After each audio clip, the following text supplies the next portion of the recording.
Isto porque a epístola aos Hebreus, inclusive há uma discussão aí teológica acerca da natureza deste livro.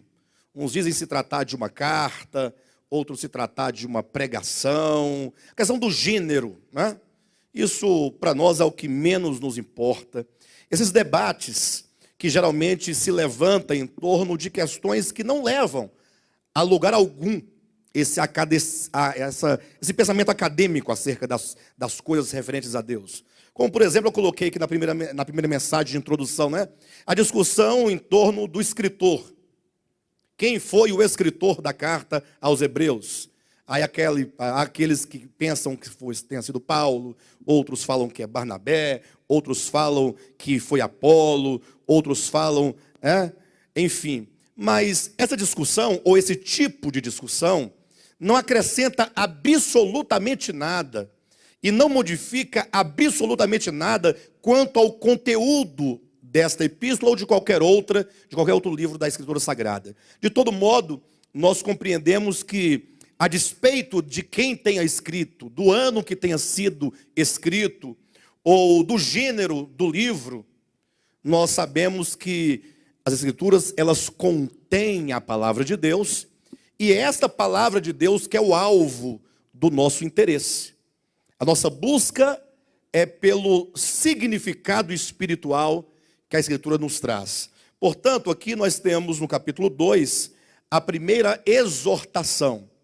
A primeira coisa que deve ser colocada é que a epístola aos Hebreus é um livro, uma carta, uma epístola de exortação.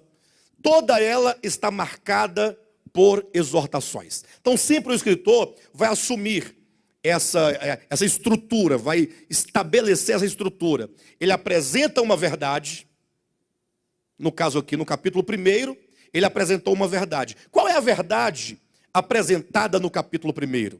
Ora, a verdade acerca do falar de Deus. Ele está dizendo em todo o capítulo 1 que Deus falou outrora muitas vezes. E que Deus fala não somente muitas vezes, mas que Deus fala de diversas maneiras. E que esse falar, ele é um falar progressivo. Ou seja, Deus vai falando de diversas maneiras, de sorte então que chegou no ápice desse falar, que é o falar por meio do Filho, que é a própria palavra. Ou seja, o escritor aos Hebreus demonstra que, inclusive o falar de Cristo, ele é superior a qualquer coisa, sobretudo ao falar de Deus por meio dos anjos.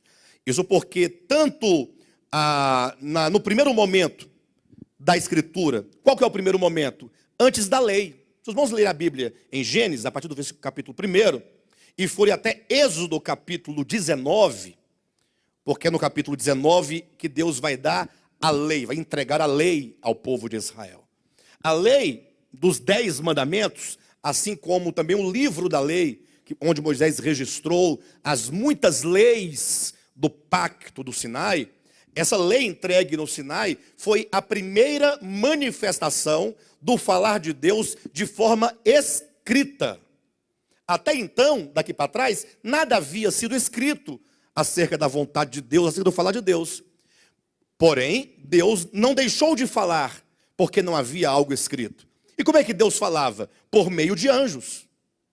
Por isso que o anjo apareceu a Abraão, o anjo apareceu para Jacó, o anjo apareceu para o fulano, e vai aparecendo as muitas aparições, mesmo aquelas em que você vai encontrar que Deus apareceu para Abraão, ou que Deus apareceu para Jacó, ou que Deus falou com Noé, todos esses que diz que é Deus, nós vamos verificar no contexto de todo o Antigo Testamento, que se refere a uma espécie de epifania,